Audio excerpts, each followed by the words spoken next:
Hello friends, मेरे story channel पे आप सभी का स्वागत है।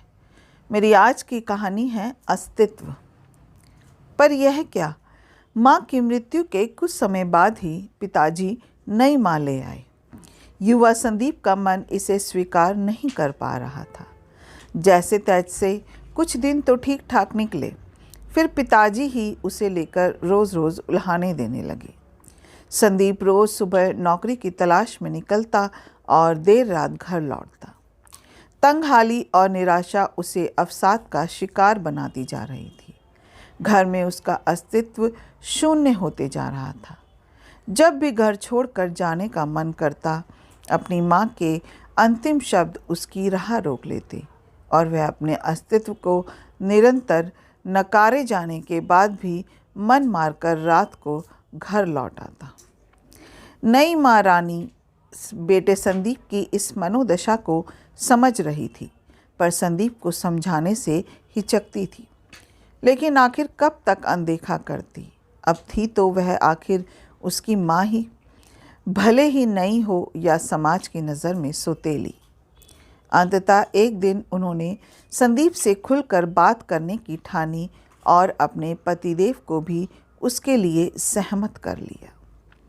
देर रात जब संदीप घर लौटा तो बेहद उदास था।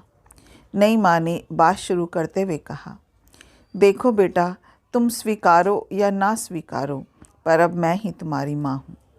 जानती हूँ तुम्हारे लिए यह स्वीकारना आसान नहीं है, पर वर्तमान में रहना सीखो। मैं तुम्हारी जन्म देने वाली माँ नहीं तो क्या, आखिर हूँ तो माँ ही। मत कहो मुझे माँ, पर अपनी दशा सुधारो और नौकरी की तलाश में यहाँ वहाँ भटकना छोड़ अपना ही कोई कामकाज शुरू कर लो।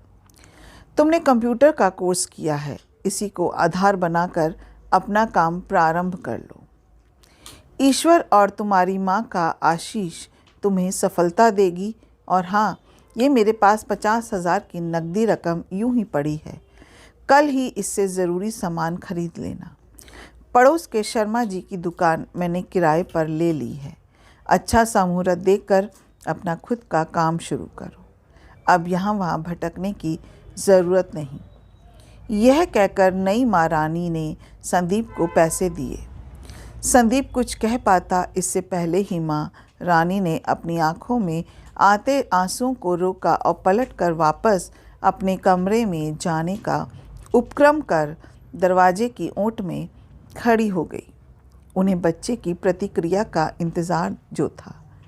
इधर संदीप स्तब्ध हो गया। सोच रहा था, जो नई माँ कल तक उसे अनदेखा करती थी, आज उनमें अचानक यह बदलाव कैसे।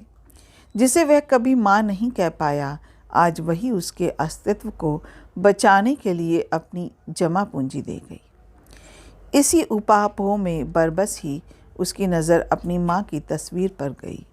उसे लगा जैसे वह मंद मंद मुस्कुरा कर कह रही है, माँ तो माँ ही होती है। अब संदीप भी मुस्कुरा रहा था।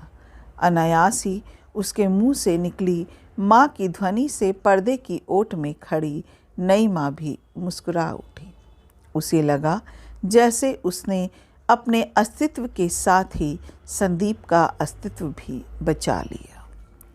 अपना कीमती समय देने के लिए दिल से शुक्रिया। अगर आपको ये कहानी अच्छी लगी हो तो एक लाइक कीजिएगा, शेयर कीजिएगा और मेरे चैनल को सब्सक्राइब करना मत भूलिएगा। फिर मिलते हैं एक नई कहानी के साथ। जय हिंद।